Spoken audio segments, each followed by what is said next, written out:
Anda kembali dalam Green Economic Forum dengan tema transisi dan ketahanan energi nasional sebuah keniscayaan. Bersama dengan saya Maria Katarina. Kami masih berdiskusi bersama dengan Surya Fitri, Business Vice President Power Systems Schneider Electric Indonesia dan Timor Leste. Kemudian Daniel S. Purba, Senior Vice President Strategy and Investment PT Pertamina Persero. Serta Pak Setiadi Wicaksono, Vice President Pengembangan Hilirisasi PT Bukit Asam.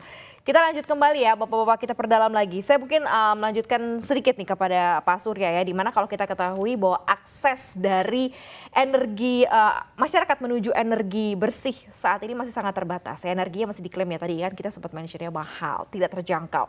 Di sisi lain pemerintah juga tengah mengencarkan pengurangan emisi karbon. Nah, bagaimana strategi dari Schneider sendiri ya untuk mendelivery ya, untuk Indonesia mendelivery kampanye program energi bersih agar tidak jadi campaign tapi jadi realisasi gitu Pak Surya? Ya, kami sangat percaya bahwa akses pada energi bersih yang terjangkau adalah merupakan salah satu hak asasi manusia. Ya. Betul. Karenanya kami Schneider Indonesia berkomitmen secara konsisten untuk mendukung dan bekerja sama dengan semua pemangku kepentingan dalam mengkampanyekan energi bersih dan juga tentunya mendukung bagaimana supaya masyarakat daerah bisa menjangkau akses energi bersih ini yang terjangkau. Ya. Dan kami Schneider Electric memiliki sistem yang mana merupakan sebagai energi terbarukan, tapi memiliki sistem dengan sistem kelistrikan yang sederhana. Ya. Yang mana sistem ini bisa atau produk ini bisa digunakan di rumah tangga, di pedesaan, bahkan di tempat-tempat yang terisolir. Ada satu produk mungkin sudah dikenal banyak di kalangan, yaitu Mobia. Ini lampu ajaib nih. Iya. Pasti tahu lampu ukuran mungil, ukurannya untuk lampu penerangan 120 lumen, itu lumayan lah untuk 4x5 ruangan itu bisa terang. Cukup terang ya. Sumber daya energinya dari energi surya. Jadi kita ada panel suryanya dan bisa di-charge ke lampu tersebut, bisa terang untuk 92 jam. Kalau 92 jam lumayan kan, beberapa hari. Dan Mobia ini pun bisa berfungsi sebagai charging unit untuk gawai. Jadi kalau di multifungsi berarti ya Pak? Multifungsi, di daerah terpencil belum ada aliran listrik bisa dipakai. Ya, paling tidak untuk penerangan dan juga untuk gawai. Kemudian kita pun ada yang lebih advance yang disebut sebagai Homaya hybrid. Ini lebih advance karena punya kapasitas lebih besar, yaitu 800 watt peak dan juga 1000 watt peak. Jadi kurang lebih 800 watt ya bisa rumah. Di mana ini dengan juga source energinya adalah energi surya dan bisa punya output untuk AC ataupun DC. Jadi kalau di daerah terpencil di mana ada sambungan listrik dari PLN tapi tidak memadai karena satu hal, kemudian kita bisa manfaatkan Homaya ini menjadi sumber listrik dari tenaga surya dan bisa digunakan untuk keperluan rumah tangga untuk yang AC ataupun DC. Jadi Schneider itu bukan perusahaan pembangkit listrik, bukan. Tapi kami memiliki sistem dan solusi yang bisa dimanfaatkan dengan energi terbarukan yang juga diharapkan bisa memberikan akses energi bersih bagi masyarakat yang terjangkau. Market juga sudah mengenal itu ya dan sudah menjadi pilihan saat ini ya. Sudah sebetulnya sudah tersedia dan mudah untuk kalau melihat produk, apalagi kalau Mobia mungkin dikenal di halayak. Demikian juga dengan Homaya itu sudah bisa dicari, di search di market. Oke. Karena kan memang kita lihat ya produk-produknya sudah ada sebenarnya sumbernya nih, sumber listriknya seperti apa begitu ya. Yang bisa mengakses juga nih yang sudah green energy seperti yang dimiliki oleh Schneider ya. Mungkin saya langsung saja nih ya ke batu bara dulu nih, ke Pak Setiadi nih. Seperti apa nih Pak?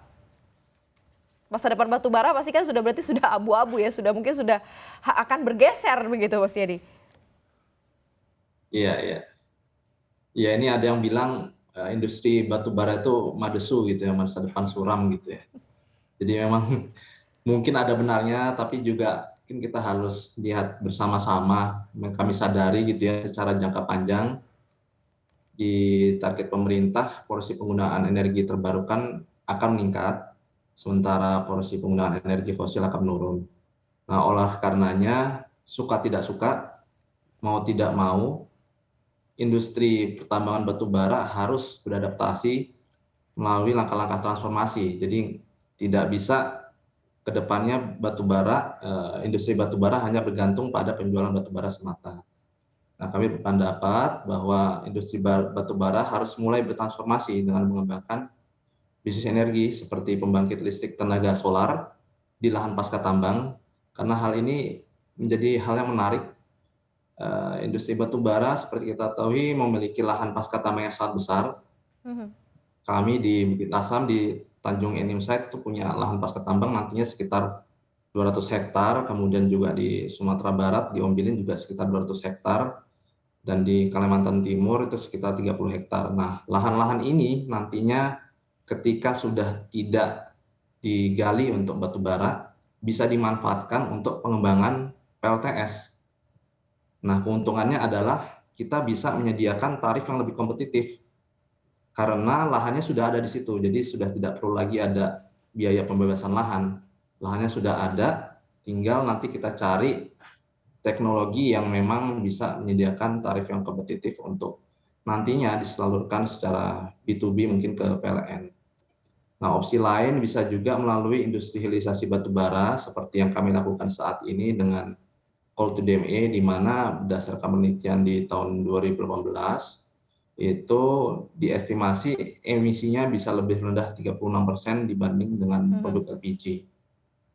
Kemudian hal lain yang perlu kita sadari bersama bahwa batu bara selama ini masih menjadi andalan untuk bahan baku listrik dikarenakan sifatnya yang menjadi base load ya bagi pembangkit dan juga secara keekonomian lebih kompetitif.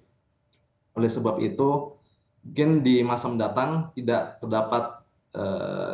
menutup kemungkinan juga akan munculnya teknologi seperti carbon capture storage yang lebih kompetitif secara teknis maupun ekonomis sehingga dapat diimplementasikan di bidang industri batu bara secara komersial. Jadi kalau itu sudah terjadi, maka tidak menutup kemungkinan batu bara bisa tetap digali namun dengan emisi yang lebih terkendali. Mungkin itu dari kami, Mbak Maria. Batu bara yang lebih ramah lingkungan begitu kali ya Pak Setiadi ya. Nah ini cuma menarik nih, kalau kita lihat dari situasional sekarang nih Pak Setiadi, saya ingin tahu juga pandangan Anda, karena kan batu bara pelan-pelan mau dikurangi, mau ditinggalkan, tapi kan kondisi geopolitik di Eropa sekarang lagi dibutuhkan lagi, bahkan peningkatannya juga luar biasa begitu ya, permintaan terhadap batu bara untuk memasok ke sana juga luar biasa. Nah ini Anda melihatnya seperti apa, challenge apa dan chance apa yang bisa dilihat dengan situasional yang ternyata mengembalikan lagi begitu ya permintaan dari sisi batu bara nih Pak Setiadi?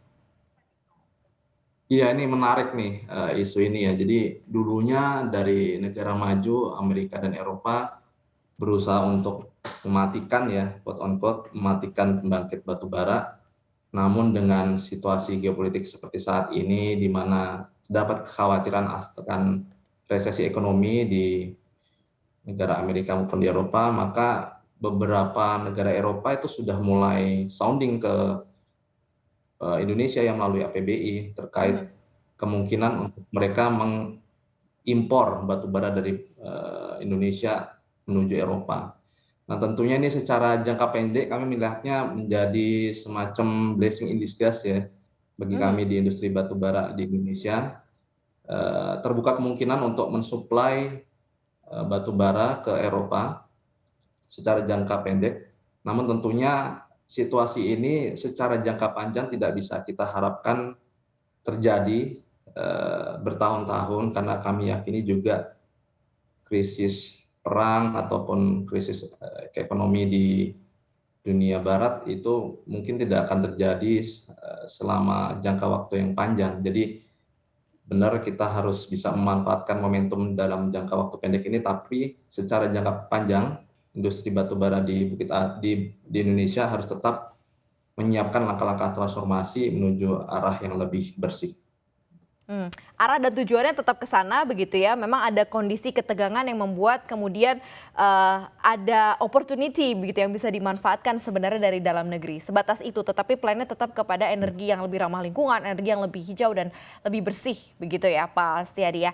Nah, saya ke Pak Daniel mungkin ya. Kalau dari sisi batubara tadi sudah dijawab juga oleh Pak Setiadi bahwa nanti akan ditinggalkan. Kita tahu kan ini yang paling affordable kan batubara begitu dari sisi price harga. Nah kalau dilihat dari sumber daya nih Pak Daniel ya, pendanaan, SDM, energi hijau seperti apa sih yang mungkin make sense atau masuk akal untuk segera dikembangkan di Indonesia untuk menggantikan batubara pastinya?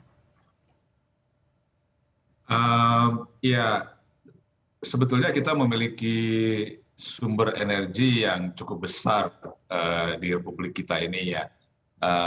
Yang sekarang saja pertama-tama mungkin yang kita akan kembangkan tadi saya sudah sempat sampaikan, yang sekarang memang sudah kita operasikan yaitu panas bumi. Ya, kita banyak sekali.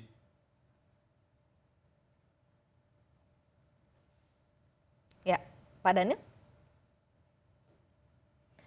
Pak Daniel masih bersama dengan kami? Sumber-sumber ini yang akan kita di seluruh pelosok ya. Ya. Baik, halo? Dilanjutkan Pak Daniel, tadi ada sedikit gangguan. Baik, mohon maaf. Jadi pertama tentunya yang paling relevan gitu ya untuk kita kembangkan, pertama tentunya panas bumi. Kemudian yang kedua, kita ada di negara khatulistiwa. Jadi dari potensi untuk kita manfaatkan tenaga surya ini juga cukup besar. Ini memang perlu kegerakan ya bersama-sama. Saya kira ini dalam beberapa tahun terakhir cukup berkembang cukup pesat pemanfaatan tenaga surya. Seperti tadi saya juga sampaikan, kami juga di Pertamina sudah memanfaatkan tenaga surya ini untuk operasi-operasi kami sendiri. Kalau mungkin nggak banyak yang mengamati gitu ya di beberapa rooftop dari SPBU atau pompa bensin yang ada sekarang, itu kita sudah memanfaatkan tenaga panas bumi. Yang ketiga, ini yang cukup besar adalah yang memang selama ini sudah kita manfaatkan sebetulnya yaitu biodiesel atau biofuel ya, biosolar yang sudah kita jual sekarang di pompa bensin. Indonesia sebagai produser kelapa sawit nomor 1 atau nomor 2 di dunia, tentunya ini juga menjadi sumber energi yang besar yang bisa kita manfaatkan. Bagaimana memanfaatkannya selain sebagai campuran terhadap minyak solar yang sudah kita lakukan selama ini. Kita juga sudah menjajaki dan bahkan sudah melakukan uji coba, itu memproduksi biofuel yang 100%. Jadi kalau biodiesel atau biosolar yang kita gunakan selama ini masih 30% campuran dari nabatinya, kita juga sudah lakukan memproses bahan baku dari minyak sawit, kita proses di kilang kita dan kita memproduksi fuel gitu ya, baik itu untuk solar maupun gasolin, bahkan untuk bahan bakar pesawat terbang. Jadi sudah kita uji cobakan kemarin bioaftur, memang belum 100%, kita uji coba dengan blending 2,4% begitu ya, di aftur dengan kerjasama dengan PT DI dan ini sudah kita uji cobakan di pesawat terbang. Jadi ini 3 hal besar ya, pertama tentunya geothermal, kedua tenaga surya, yang ketiga biofuel. Nah ini sudah secara teknologi ini sudah proven dan sudah kita lakukan, tinggal kita kembangkan saja. Begitu. Tentunya untuk akselerasinya ini memang diperlukan regulasi gitu ya agar betul-betul bisa menopang, mengencourage itu pertumbuhan industri baik sisi producers maupun konsumen untuk bisa menggunakan energi-energi yang terbarukan ini. Keempat yang kita juga sedang kembangkan adalah baterai. Memang baterai ini orang bertanya kalau baterainya dikembangkan memang listriknya dari mana begitu ya. Dan ini kita akan manfaatkan juga baterai suatu ekosistem gitu ya, di mana untuk chargingnya kita menggunakan solar panel gitu atau tenaga surya. Jadi ini yang kita juga sedang bangun bersama-sama sekarang ini. Mudah-mudahan dalam 1-2 tahun ke depan, bahkan juga mungkin sebagian dalam tahun ini sudah bisa terrealisir. Meskipun mungkin skalanya belum skala yang cukup robust atau cukup besar, tapi paling tidak ini akan menjadi suatu pilot gitu ya atau suatu contoh begitu bahwa energi bersih ini juga sudah bisa kita manfaatkan, begitu ya, sudah bisa kita rasakan di masyarakat. Yang kelima lagi mungkin terakhir dari sisi energi yang sering dikenal sebagai the future of the fuels, yaitu hidrogen, gitu ya, hidrogen. Jadi hidrogen ini sebetulnya secara teknologi sudah ada mobil-mobil ya, car manufacturing yang sudah memproduksi mobil yang berbahan bakar hidrogen. Nah, Pertamina selama ini apakah sudah memanfaatkan hidrogen? Ya sudah, gitu. Di kilang-kilang minyak kita, ya baik di Cilacap, di Dumai, Balikpapan, itu kita sudah menggunakan apa namanya disebut dengan hydrocracker, yaitu menggunakan hidrogen untuk mengcrack minyak mentah.